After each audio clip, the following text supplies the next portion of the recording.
Sunbury and Aberdeen from July 25th to July 29th. During the visit, President Trump will meet again with Prime Minister Starmer to refine the great trade deal that was brokered between the United States and the United Kingdom. And the President and the First Lady will travel to the United Kingdom for an official state visit from September 17th to September 19th later this fall. This will mark a truly unprecedented second state visit for President Trump, and he is honored and looking forward to meeting with His Majesty the King at Windsor Castle. There has been a wave of positive economic news over the past week, which I would like to highlight today. Joe Biden's inflation crisis has been defeated. Prices paid to American businesses for goods and services were flat in June, which is lower than all 50 forecasters in the Bloomberg survey predicted. And core inflation, which is the best measure of inflation, came in lower than expected again in the month of June. Since President Trump took office, core inflation has tracked at just 2.1% overall and has come in below or at economists' expectations every single month. Wages are growing at a strong pace and prices are falling for everyday Americans. We also saw prices for new and used vehicles and airfares drop last month. In addition, prices for gas, fuel oil, energy commodities, hotels, airfare, public transportation, and fresh vegetables are all down over last year. As we said all along, trust in President Trump. The American dream is back, and everyday families are already reaping the benefits of this incredible economic turnaround in just 6 months. President Trump has ended the era of economic surrender and implemented powerful tariffs to stand up for our workers and businesses and rebalance America's trading agreements. Despite all of the doom casting from the so-called experts claiming that these tariffs would be the end of the world as we know it, the opposite has occurred. Tariffs are not inflationary, as President Trump has said all along. In reality, tariffs are a source of massive revenue. We're seeing trillions of dollars in private investment pour into our country right now because the companies around this world want to make their products right here with American labor and not have to pay any tariffs at all. Customs and tariff revenue has already totaled more than $113 billion since President Trump entered office, helping to lead a budget surplus in June for the first time in nearly a decade. We are truly entering a golden age as a result of these pro-growth and America First trade policies. On another matter, yesterday in the East Room, the President was proud to sign the Halt All Lethal Trafficking of Fentanyl Act into law, surrounded by angel families to help finally end the devastating fentanyl crisis that has ravaged millions of Americans. Under the Halt Fentanyl Act, anyone who possesses, imports, distributes, or manufactures any illicit fentanyl-related substances will be subject to criminal prosecution in the same manner as any other Schedule I controlled substance. This legislation will close the loopholes that criminals use to skirt around the law and make it easier for law enforcement to prosecute vicious traffickers who peddle poison in our communities. President Trump has always made tackling the drug crisis a top priority, and this important bipartisan legislation further follows through on that commitment. The complete and total success at our southern border that many in the media in this room continue to ignore is another example of the president keeping his word to families who have lost loved ones due to fentanyl, and it's another win for the American people. Customs and Border Protection just released the final operationalized stats for the month of June, and I must highlight some of these incredible numbers. There were only 6,072 Southwest apprehensions in June, 15% lower than the previous record that this president set in the month of March. To put that in perspective, the Biden administration routinely saw the same number of encounters in a single day, and on many days, that number was more than 10,000 apprehensions at the Southwest border. There were also 0 illegal aliens released along the Southwest border for the second consecutive month in a row. President Trump promised to end the illegal alien invasion, and he has delivered on that promise to the American people in record time. With the border sealed, deportations are ramping up. This past weekend, our brave ICE agents were arresting violent criminal illegal aliens all across the country. ICE Atlanta arrested an illegal alien from Mexico, convicted of attempted rape of a child in North Carolina. ICE Baltimore arrested an illegal alien from Guatemala who was previously convicted for sexual abuse of a minor in Maryland. ICE Houston arrested a criminal illegal alien from Mexico whose previous conviction includes aggravated sexual assault of a child in Texas. ICE Salt Lake City arrested a 32-year-old illegal criminal alien from Mexico who was previously convicted for child abuse and injury. ICE Baltimore arrested a criminal illegal alien from El Salvador convicted in Maryland for possession of child pornography. And ICE San Antonio arrested a criminal illegal alien from Mexico convicted of aggravated sexual assault in Texas. The men and women of ICE are heroes. They are putting their lives on the line every day to get the worst of the worst, these types of criminals, out of our communities and out of our country. And the president continues to strongly have the backs of all ICE agents who are doing their jobs to keep all of us, including everyone in this room, safe. The facility, one second. In other news, following President Trump's bold executive actions protecting American children from irreversible chemical and surgical mutilation, the largest provider of these barbaric practices will now be closing its doors. The facility in Los Angeles, California, is just the latest facility downsizing or eliminating their irreversible and harmful services that feed into the lie that you can somehow change a child's sex. The Biden administration peddled dangerous policies that defied medical science in favor of radical transgender ideology. But President Trump has put an end to that to ensure America's children's innocence is protected and our children can lead healthy and productive lives. Finally, last night, Senate Republicans passed President Trump's $9 billion Recisions package. This will help restore fiscal sanity in our country by rescinding billions in wasteful foreign aid and finally ending taxpayer funding for PBS and NPR, two media organizations that have ridiculously used federal dollars to push a partisan left-wing agenda for many years. The House should pass this Recisions package immediately and send it to the president's desk for signature. On another note, I know that many in the media have been speculating about bruising on the president's hand and also swelling in the president's legs. So in the effort of transparency, the president wanted me to share a note from his physician with all of you today. In recent weeks, President Trump noted mild swelling in his lower legs.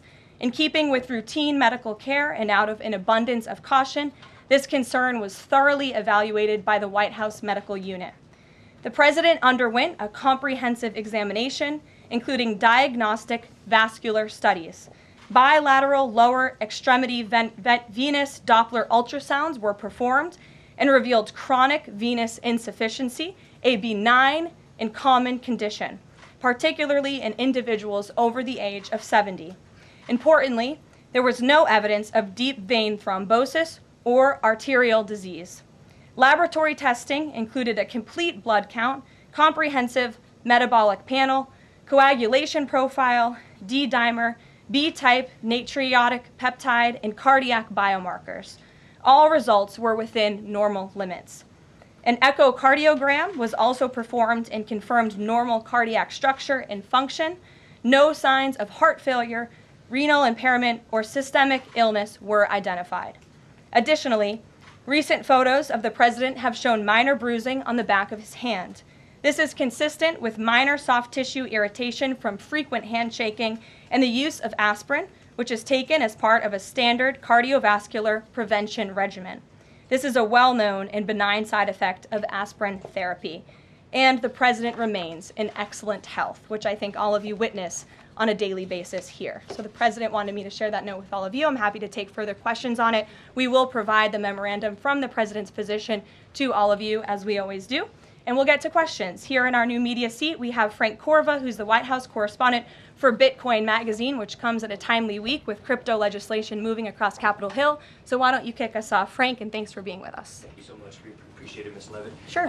I was curious to hear if the president was in favor of removing any and all language around central bank digital currencies from the Genius Act, maybe as a means to get it across the line and get it on his desk. And then my second question was about something the president spoke about in this room. He talked about a $600 de minimis tax exemption for Bitcoin and other crypto spending. So I was just wondering if you could comment on John Lewis? Sure. Well, the president did signal his support for a de minimis exemption for crypto, and the administration continues to be in support of that. We are definitely receptive to it to make crypto payments easier and more efficient for those who seek to use crypto as simple as buying a cup of coffee. Of course, right now that cannot happen, but with the de minimis exemption, perhaps it could in the future, and we will continue to explore legislative solutions to accomplish that. As for the central bank digital currency and the Genius Act, which you noted has passed through Congress and will be sent to the president's desk. I believe the House is voting on it. If they haven't, they should be passing it. We know we have the votes, and we expect it to get to the president's desk, and we are planning a signing ceremony tomorrow afternoon. All of you will get more details on that. This piece of legislation is going to make America the crypto capital of the world, and that's what the president promised. As for a central bank digital currency, the president opposes that. He made that promise to the American people on the campaign, and while it's not in this specific piece of legislation, he did sign a January executive order banning a central bank digital currency. The administration supports Congress's efforts to codify that executive order into law, and I believe there will be future pieces of legislation in regards to crypto that will be moving through Capitol Hill. The president looks forward to signing them, and he looks forward to the signing ceremony this afternoon. So thank you for being with us today. Sure. Jackie. Thank you, Karoline. There's been a lot of discussion about the Epstein files and the president's comments yesterday calling it a hoax. Can you clarify which part of the Epstein hoax is the hoax part? The president is referring to the fact that Democrats have now seized on this as if they ever wanted transparency when it comes to Jeffrey Epstein, which is an asinine suggestion for any Democrat to make. The Democrats had control of this building, the White House, for 4 years, and they didn't do a dang thing when it came to transparency in regards to Jeffrey Epstein and his heinous crimes. It was this president who directed the Department of Justice and the Attorney General to do an exhaustive review of all files related to Jeffrey Epstein, which they did. The Attorney General and the FBI, led by Pam Bondi, Dan Bongino, Kash Patel, these are great patriots, some of the most trusted voices in the Republican Party movement. It's part of the reason the president appointed them to these high law enforcement positions, and they spent many months going through all of the files related to Jeffrey Epstein, and they concluded what they found in that memo, which they drafted and they released. And so the president has been transparent. He has followed through on his promises to the American people, but he doesn't like to see Democrats and the mainstream media covering this like it's the biggest story that the American people care about. The president has been working so hard this week. On Tuesday, he went to Pennsylvania, where he secured $90 billion in investments for the Commonwealth, for the people of that state. After that, he came back to the Oval Office at 8 p.m. He went in there to whip votes to get the Genius Act signed into law. And because of his efforts, that bill is now going to be signed and passed. The following day, yesterday, he meets with a foreign leader, the King of Bahrain, to secure more investments into this country. And then yesterday afternoon, the president is in the East Room of the White House mourning with parents who have lost their children because of fentanyl, signing a bipartisan piece of legislation. And not a single cable network in this country took that event live and covered that event like they should. Those are the issues the president cares about. What could be more important to the American people than helping families who have lost their children? Those are the issues this president is going to remain focused on. I understand he wants to move on from this story, but you do have some prominent figures, including the Senate Majority Leader, the House Speaker, voicing support for the files to come out. Representative Massey collecting signatures that would force a discharge petition for a vote on the floor for this. It doesn't seem to be going away. What is stopping the administration from just redacting any sensitive information, grand jury information, and putting out what is appropriate so that the American people can decide and then let this story die? Well, in terms of redactions or grand jury seals, those are questions for the Department of Justice. Those are also questions for the judges who have that information under a seal. And that would have to be requested, and a judge would have to approve it. That's out of the president's control. He has said, in agreement with some of the leaders on Capitol Hill, that if the Attorney General and the Department of Justice come across any other credible evidence, they should provide that to the American people. The president has said that, and he agrees with them on that. Why did you fire Maureen Comey? The Department of Justice did, and I would defer you to them. Dasha.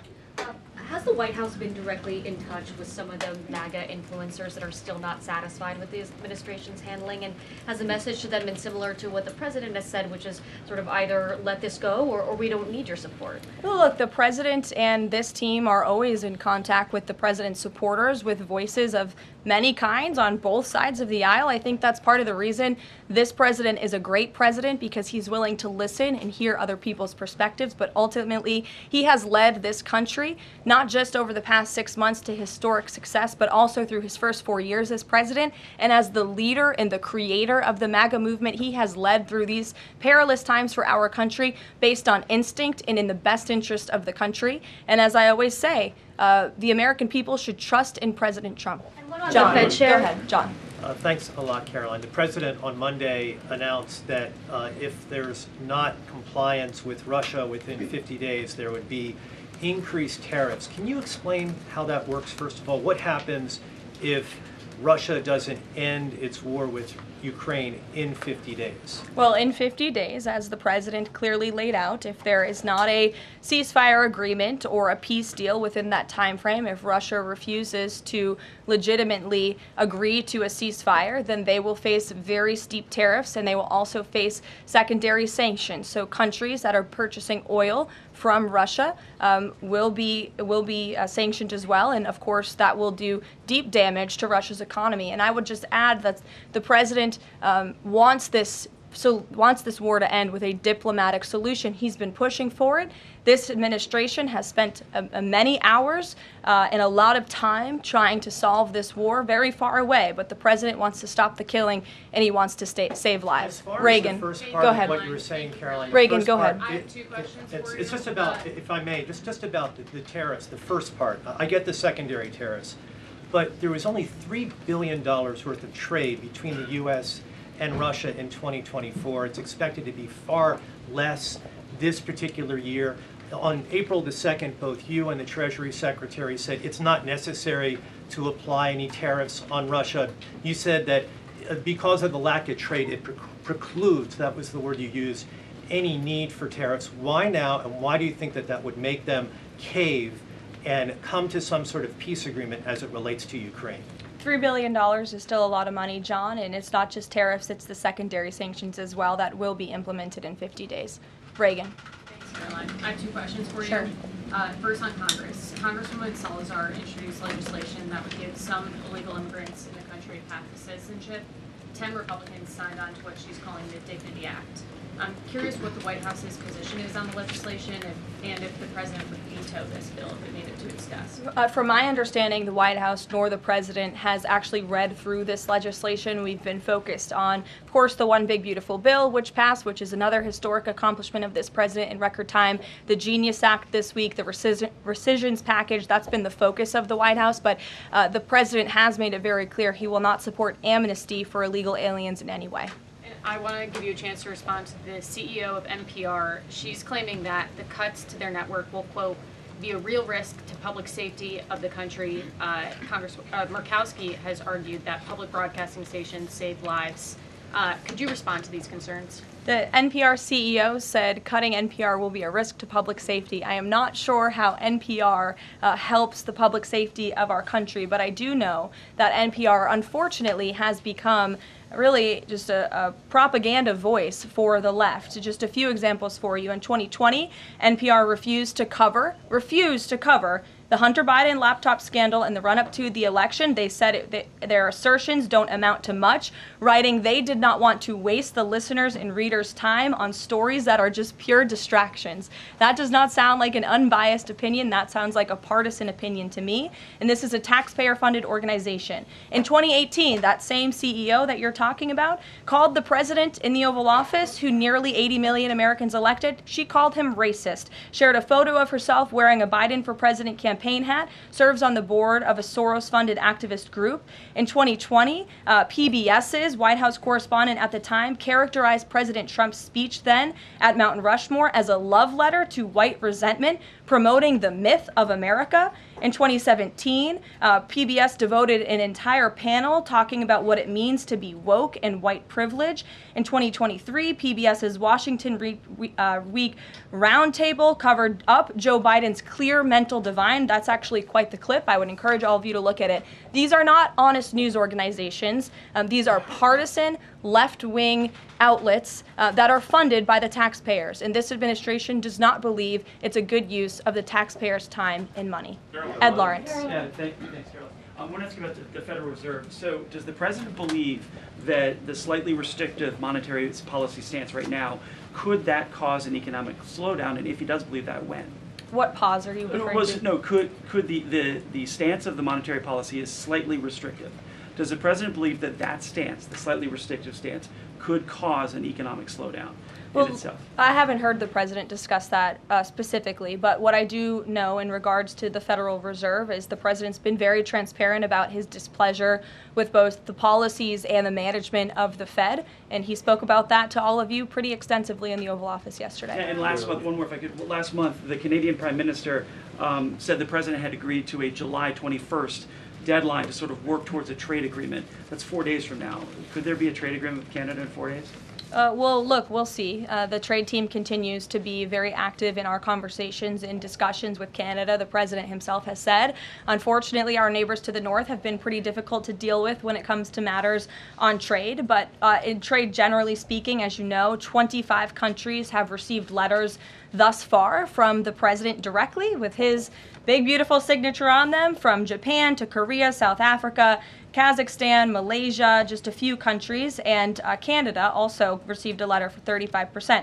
With that said, if countries want to have legitimate further discussions, the Trump administration and the president's trade team are willing to have further talks, but these letters these countries have been receiving are the deals. And as the president has said, those deals will be made. They are tailor-made to each and every country based on the United States' concerns and what's in the best interest of the American worker and the American people. Caroline. Charlie, go ahead. Thank you, Caroline. No, I called on Charlie, but Deanna, you can go ahead too. Go ahead. The president said that he floated the idea of a special prosecutor in the Epstein case.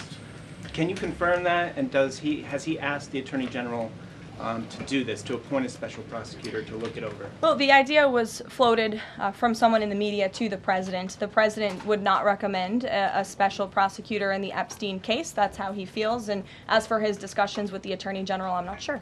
Deanna. Thank you so much. Do you know what the president's reaction was to Mike Johnson saying that he wants additional files released, the Epstein files? Was there a conversation with Mike Johnson about that following his comments? I won't discuss the president's private conversations with the Speaker of the House, but as I answered to Jackie's question earlier, the president has said if the Attorney General and the Department of Justice and the FBI have any more credible evidence in regards to Jeffrey Epstein's crimes, they should put that forward. He has called on them to do that. Sure. Thank you, Caroline. With a few days. I'll go to all of you, starting with the lady in the blue. Go ahead. With a few days to the August 9th deadline, how are the negotiations with Europe going? There's some sticking points.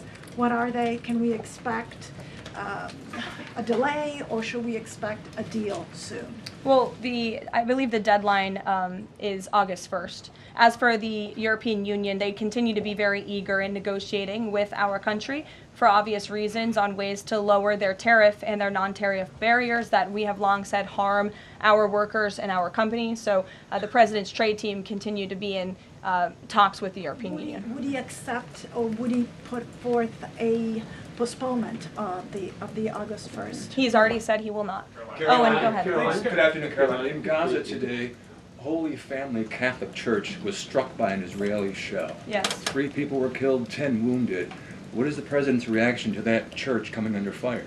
It was not a positive reaction. He called Prime Minister Netanyahu this morning to address the strikes on that church in Gaza, and I understand the Prime Minister agreed to put out a statement. It was a mistake by the Israelis to hit that Catholic church. That's what the Prime Minister relayed to the President, and you should look at the Prime Minister's statement that will be coming out. Steve, go ahead. Back to your letter that you read at the beginning. Sure. The President, you said mild swelling in his legs. Is Yes, sir. it causing him any discomfort? How are you treating it? Nope. No discomfort from the president at all, and you probably all see that on a day-to-day basis. He's working around the clock. As for the treatments, I can defer to the president's physician, and we'll get you this letter. I think it will answer all your questions. There are reports that a Chinese-born banker who works in Atlanta for Wells Fargo is being prevented from leaving China. Has the president, is he going to bring this up with President Xi? Are you aware of the case?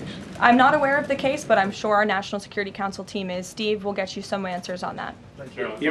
Kristen. Thank you, Caroline. Two questions. So the first is that President Trump said that the Attorney General only gave him a brief overview of what was in these Epstein files. Does he have knowledge or an understanding of what is in the files related to Epstein that have not been released? Not to my knowledge, and that's a question for the Attorney General, as I said, and the President has told the Attorney General if they have any more credible evidence, they should release it. Is that evidence, would she have to run that by the President before she released it? I don't think so. He said if she has any more credible evidence, she should release it. Your Honor. Go ahead.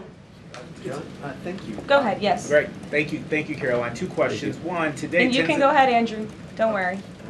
Today, tens of thousands of folks are rallying nationwide to honor the legacy of Congressman John Lewis. Meanwhile, Republicans in Texas reportedly are working to redraw congressional maps at President Trump's urging.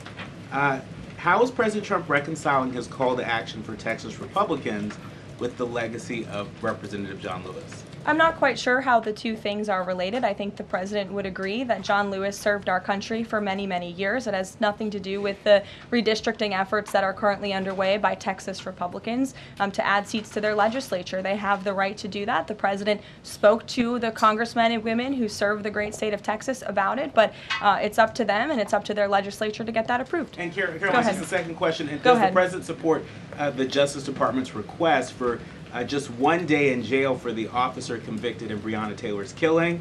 And what message does he believe that sends to her family and to other families seeking justice in cases of police violence? I haven't talked to the president about that case. Go ahead. Just the president, when the president met the interim president of Syria a couple of months ago, he described him as a young, tough, attractive guy.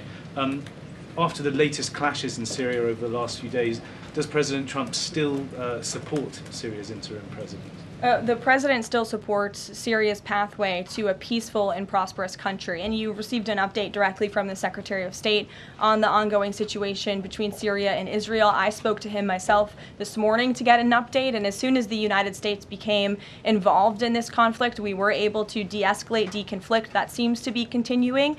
Syria agreed to draw back their troops that were in the area where that clash was ongoing, and we continue to be very actively monitoring the situation. The president wants to see Syria become a prosperous and stable country, and by the lifting of the sanctions on Syria, he's giving them a real chance to do that, and he wants to see that through. Andrew, go ahead.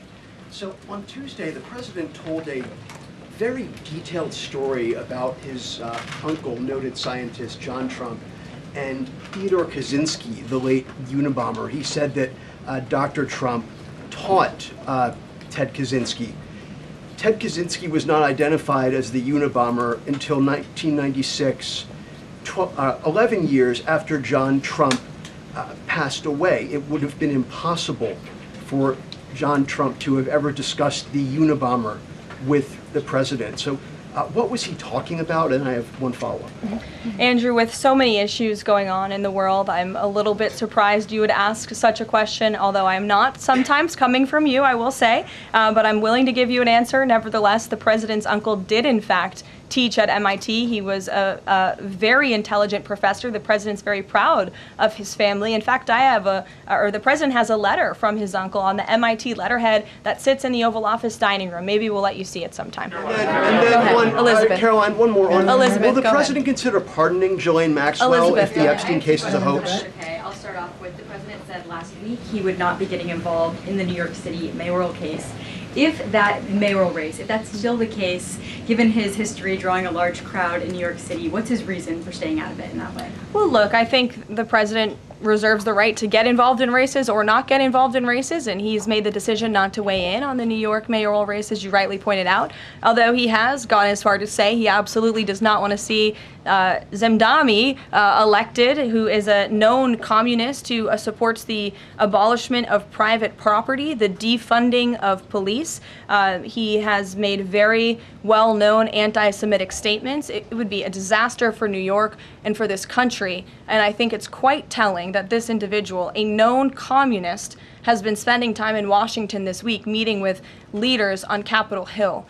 This is truly where the Democrat Party is headed. Clearly, they learned nothing from November 5th in the president's overwhelming victory. Mary, go ahead. Thank you, Karoline. I want to backtrack to the hospitals that have stopped providing transgender surgeries and hormones for kids. On this front, does that have anything to do with the DOJ's subpoenas last week? Should we expect any more hospitals be shutting down their programs?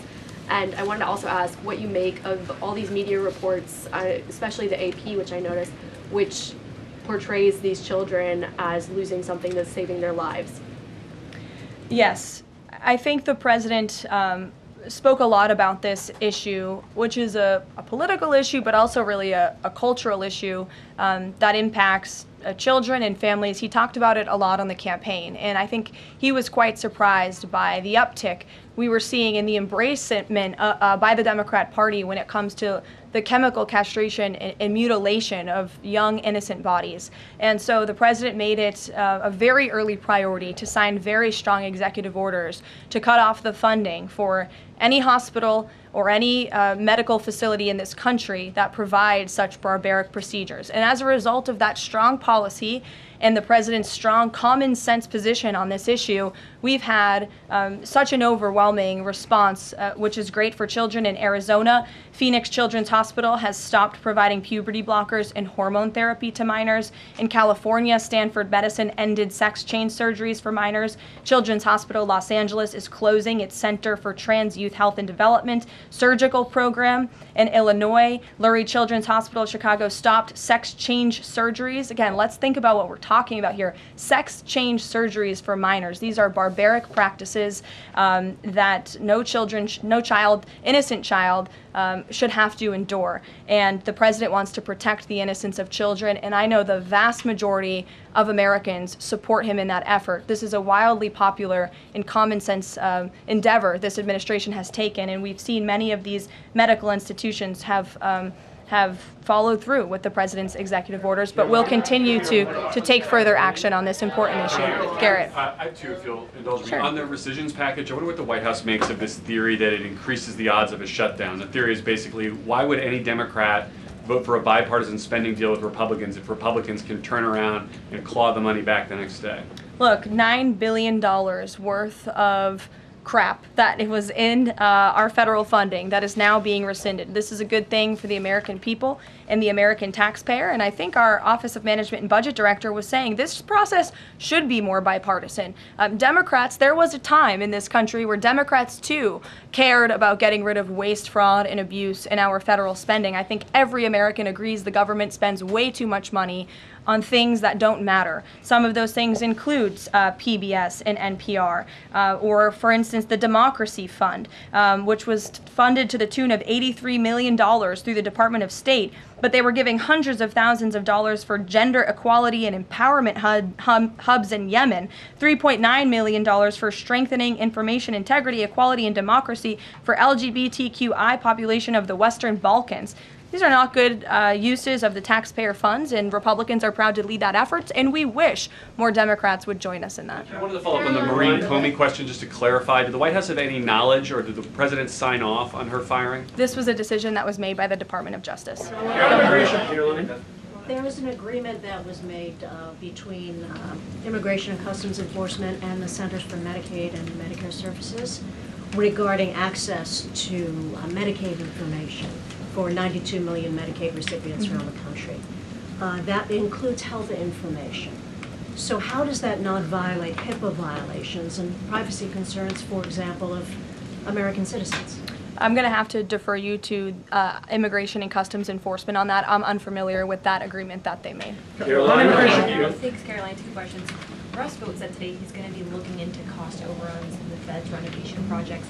Is there a deadline for him to come back with findings to the president? I don't believe there's a deadline the president has set for Rusvo, but I think, again, this is a good use of taxpayers' time to look into this project that is millions and millions of dollars over budget. It's for a big, beautiful mansion for the federal chairman, reserve chairman, and I understand that it costs much more than it did the beautiful palace that many of you joined us at when we went overseas. So it's completely unnecessary, it's overpriced, and I think it's a good thing the administration, led by the president, is looking into it. If there ever were to find wrongdoing or fraud, would the president reconsidering firing Jerome Powell? Look, it's a hypothetical question. We'll see where it goes. The president spoke about how he feels on this matter yesterday. Sure.